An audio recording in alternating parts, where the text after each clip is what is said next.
はい、皆さん、こんにちは。サクセスラボの弘子ラザヴィです。カスタマーサクセスというのは非常に有望な職種だと言われているんですけれども、出世した暁ってどうなるのといったときに、その一つが CCO、チーフカスタマーオフィサーなわけなんですが、実はこの CCO ってどういうことするのっていうのは意外と知られてないということで、もうアシュビンさんは現役サイトの CCO でいらっしゃいますので、CCO ってそもそもどういう方なの？ないし、アシュビンさん自身何をしているのというところを具体的に聞いていきたいと思います。Hello, Hi, hello. Ashwin. Thanks for having me, Rocco. Thank you very much your time. So, could you please tell us a little bit about yourself and also tell us what is Human First CCO, please? Yes, so a little bit about myself. So Ashwin Vedanathan, and I'm the Chief Customer Officer here at Gainsight.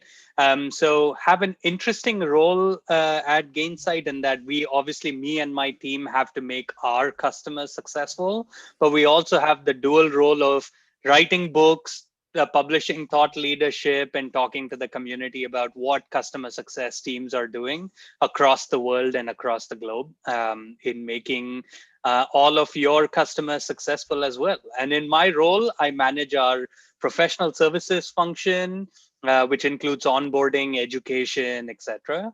It also includes technical support, so L1, L2 type support, and it also includes CSM and renewals and operations related to the customers.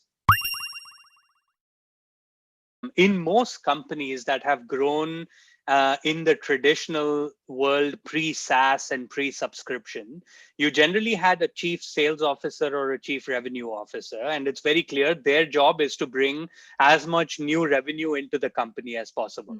Then you have a chief marketing officer, which is very simple. Their jobs are very simple in that, like, everyone is clear that their job is to market the company's products and services and give pipeline to sales. What happened in the last couple of decades is, as more companies went the route of subscription and cloud, the actual revenue that you get from your existing customers sometimes in companies exceeds what you get from new customers and new logos. So retaining your existing customers, making them successful and growing them becomes super critical for most companies. And so that's why companies started saying, we actually need a voice in the C-suite that is the voice of the customer. We have the voice of sales, we have the voice of marketing, we have the voice of legal, but we don't have any voice of the customer directly. And so that's why companies started thinking about this idea of a chief customer officer.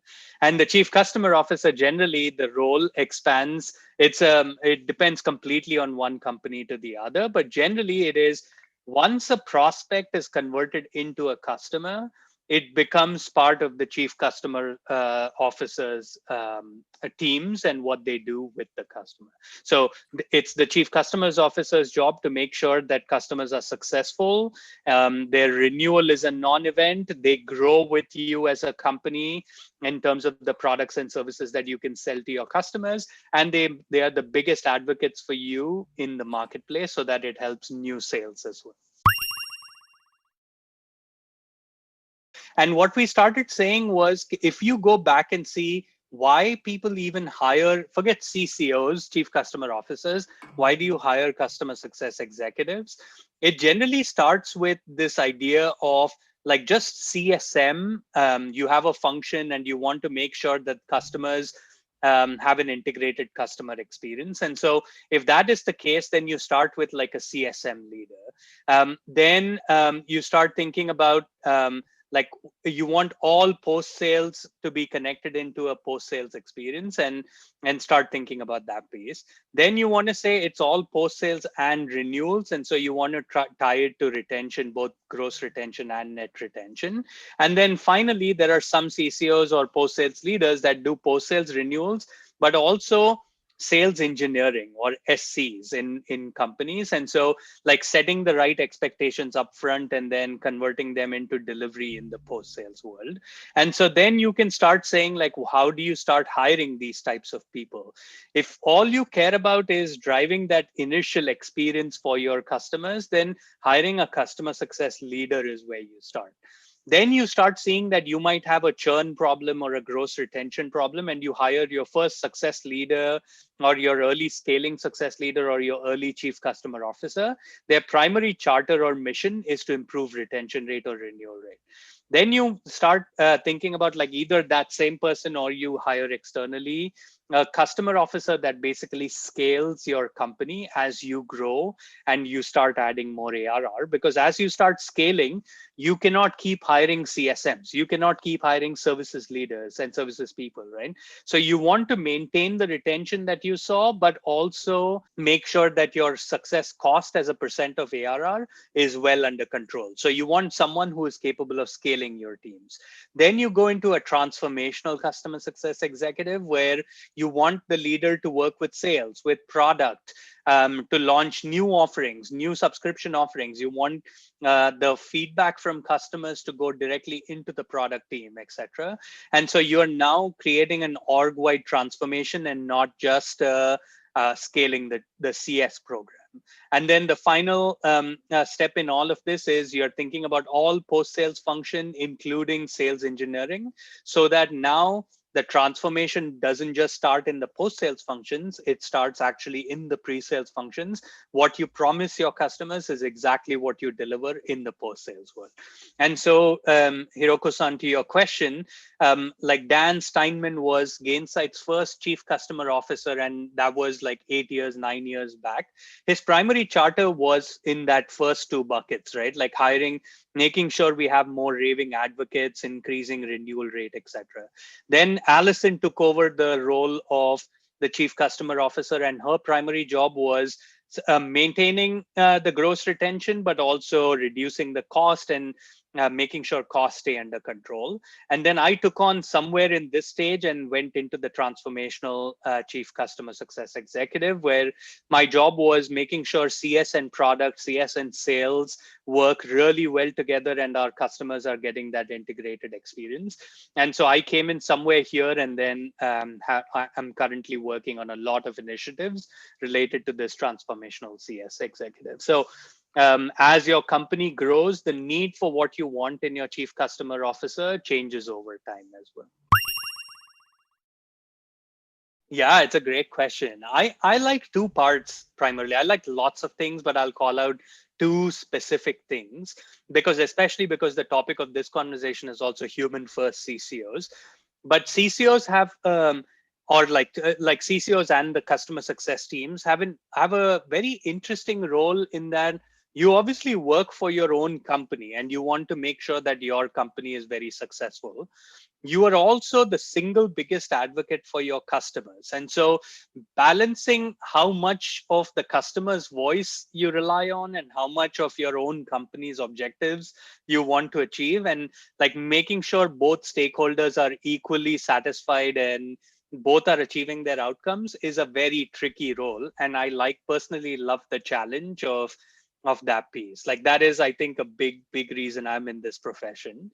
And then the second part of this, which is the human first part of this, is in any company, you will always have some amount of churn. Mm-hmm. What matters is not whether you have to, obviously you want to keep churn under control, but what matters is when customers leave, how do you make the final days of their relationship matter?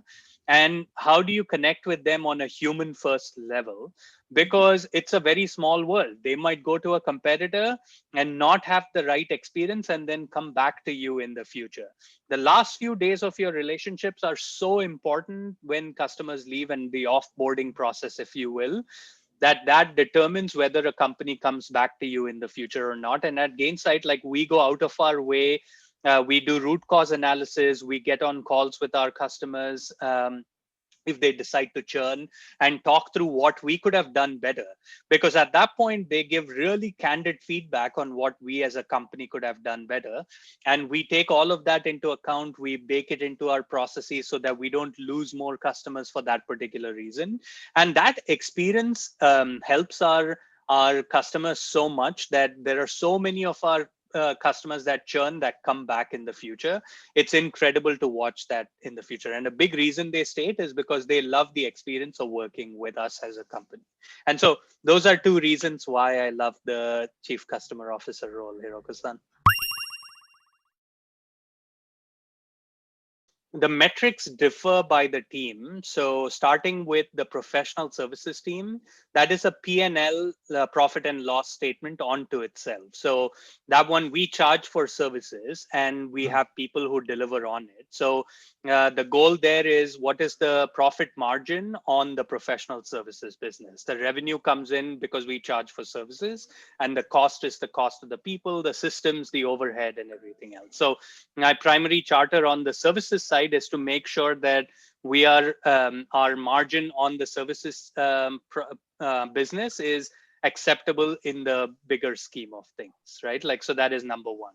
Then the second most important metric that my team is measured on is on the CSM side. The lagging outcome that we are measured on is gross retention rate. So of the percentage of renewals that are coming up for renewal, what percentage of that do customers actually renew in terms of dollars available to renew? So that is the outcome that they're measured on. The leading indicators that they're measured on to know if we are moving in the right direction or not is we have adoption goals. So what percentage of customers are using parts of the product that we want them to use, etc.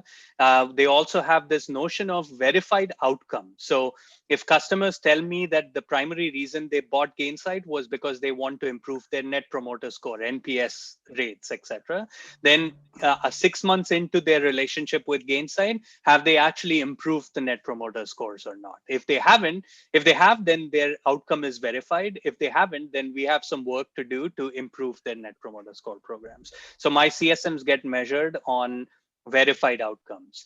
And then the third team is support organization. And for support, it's generally customer satisfaction from the call. It is also around how quickly do we close on tickets and how quickly do we close on bugs working with our product organization, engineering organization, etc. So those are the primary metrics from each of the teams that I manage.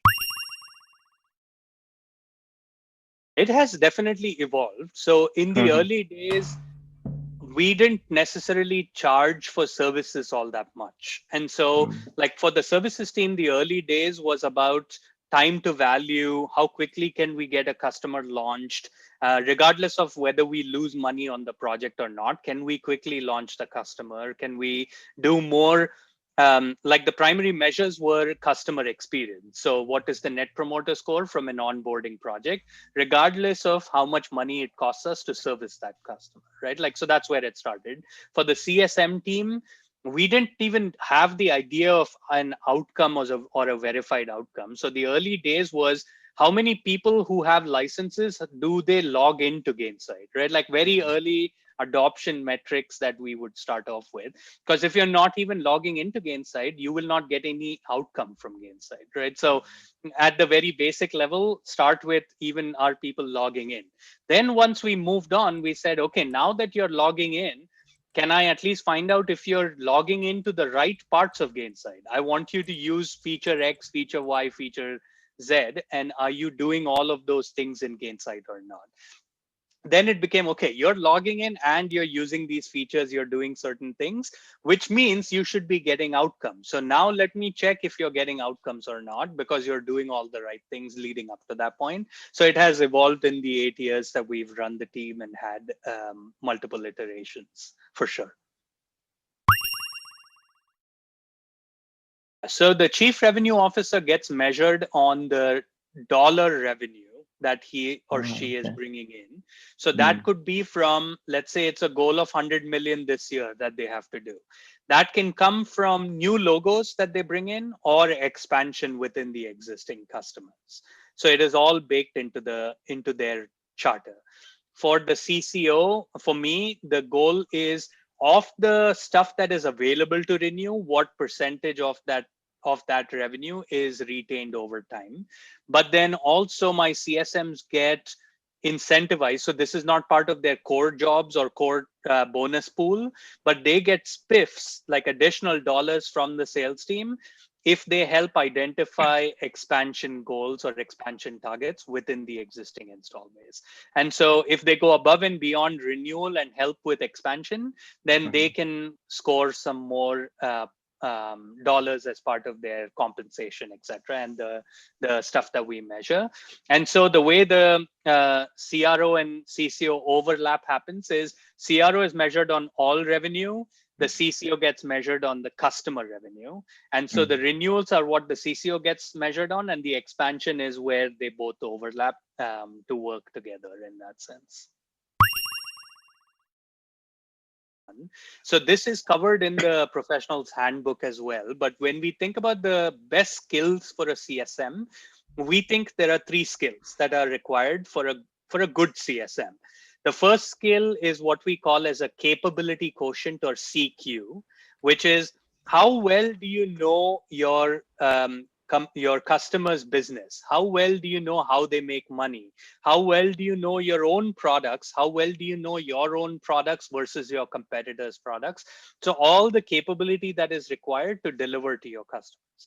Then the next skill is IQ, which is intelligence quotient, which is creative problem solving. So, I mean, if you're a CSM or in the business of customer service, no 2 customers are the same, no 2 problems are the same. You're always dancing around, like finding the right way to solve problems. And so how can you quickly think on your feet? How can you pull different teams within your company together to solve the problems, etc.? All of those are what is called as IQ. And then the third is EQ, which is emotional quotient. How do you connect with your customers on a very emotional basis? How do you build relationships over time, etc.? What I've noticed is good CSMs tend to generally have the IQ and EQ piece, which is generally you are in the business of CSM if you have the emotional quotient. You like people, you want to build relationships. Otherwise, you may not even be in that profession, right? Like, so that is a starting point. But then like the best CSMs versus the good CSMs tend to have really high CQ. They tend to invest a lot of time learning the product. They tend to invest a lot of time understanding, like reading financial statements of their customers, reading, attending their, like if they're public companies, then listening to their investor relations documents and investor relations videos to see like what are the big pain points the CEO and CFO of their customers call out, right? Like those are what distinguishes a great CSM versus a good CSM, in my opinion. So knowledge of your own product and knowledge of your customer. And then when it comes to the best CCOs versus the average or good CCOs, I would say it's related in that the best CCOs have the best relationship with your product team. If you as a CCO are not having weekly one-on-ones with your chief product officer or the head of product, then you are probably not the best CCO. Like that is because the product and CS relationship is so critical. Oftentimes churn and your successful customers are people who have a very tight relationship with your product. They adopt your product really well, and they give a lot of feedback back to your product team about how your product should evolve and your roadmap should change. And so it's very important for customers' voice to be heard in the roadmap decision. And that will not happen if the CCO and the chief product officer are not best friends, right? So it's very important that those two people work really closely together. I think like product is that missing link. So the way we've tried many approaches, most of them failed, which is also good learning. The one that has been the most successful is what we are doing now. So there are two forums that we have to prioritize product requests. The first one is call it more reactive, where what we do is we have this process called a product risk process. The product risk process is basically the product team has their roadmap and they are going to deliver over the next quarter, 2 quarters on an agile basis. CSMs have the ability to say certain product enhancement requests, if not done, will result in either revenue loss because of churn or will result in revenue loss because of lack of expansion. And those then get put on the chief product officer and the chief customer officer's radar to say, this has been nominated by the CS team. you both have to agree and say whether this makes sense for you to prioritize or not. And this is like, call it 5% of the roadmap decision, not 95%. 95% is decided by the product team. The remaining 5%, call it, if it gets approved by both the CCO and the chief product officer, then it jumps the line and goes to the top of the queue. So what the chief product officer has promised me is he's going to carve out 5% of the roadmap for these types of requests, because they will come in every quarter. And when that happens, those get bumped to the top of the queue to make it happen. And then for those types of requests, the product manager, basically who's delivering on that enhancement, submits a weekly or bi-weekly, every other week. They submit an update on what the timeline for launch is. Are we on track? Where are we in the QA process? And like, that's the bi-directional communication between the product manager and the CSM. And again, it's only for the 5% of cases. That has worked incredibly well for us, because it's an exception, not the rule. It's not what we would do with most cases. And then for the more proactive rule-based stuff, what we started doing is every other week we get, not me and the chief product officer, but our team. So my VP of customer success, certain CSMs who are really strong in the product, like certain support reps who are really strong in the product, meet for an hour with the product team. And in the product team, there is generally product operations, the head of product, the VP of product, and certain other product managers. They both come and meet together for 60 minutes every other week. The first 30 minutes are the product team saying, I want you all to push adoption of features X and Y, and we are going to measure this for this quarter. And then every week we come back and see if the adoption of that product is improving or not. And the CSMs have to go drive it with their customers. And so the product team gets something out of the relationship, because they're saying, now I'm asking you for help. And then the other 30 minutes is basically the CSMs bringing in certain themes of feedback that they're getting from the product. So it is not one-off product requests, but certain themes that they're seeing across the customers. And so they might say, hey, this customer asked for this button in the product. And I also heard it from another customer in Japan. And I heard from a third customer in EMEA. So there must be something going on, because multiple people are asking for this. And so product team, are you thinking about this? Have you heard of it? Etc. And so now if they haven't heard of it, then it suddenly gets on the product team's like radar, and they can start investigating. Or if they had heard of it and had deprioritized it in the roadmap, now they might say, oh, looks like there is interest for this feature. I should bump it up in that process. So it is a very bi-directional meeting that happens between product and CSM. And the most important thing is, it is not me leading it or the chief product officer leading it. It is individual CSMs who are interested in making change happen, working with individual product managers, so that people are like invested in making the product successful. Yeah, it's a good question. I am increasingly, it's a very small minority of cases today, but I'm increasingly seeing CCOs take on CEO roles.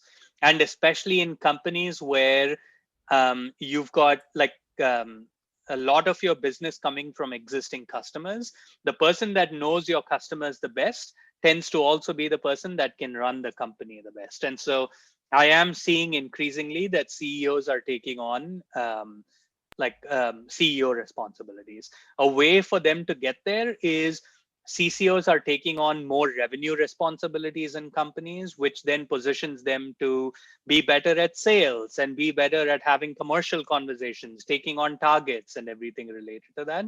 And so that is also helping with that direction.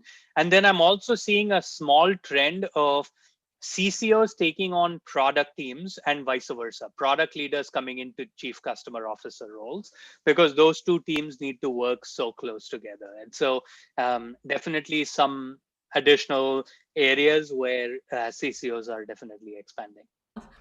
So Ashwin, thank you very much for your time again. And we enjoyed it. Hope you enjoyed it too. I did. Thank you for having me. And thank you for all the CS leaders and CSMs and practitioners in Japan. Like, you guys are definitely carrying the torch for the voice of the customer in Japan and making it super successful. So I appreciate everyone that is on the call and everything you guys are doing for your customers. Yes, and hope to see you again and have a good rest of the day. So goodbye now. Thank you. Thank you. Bye.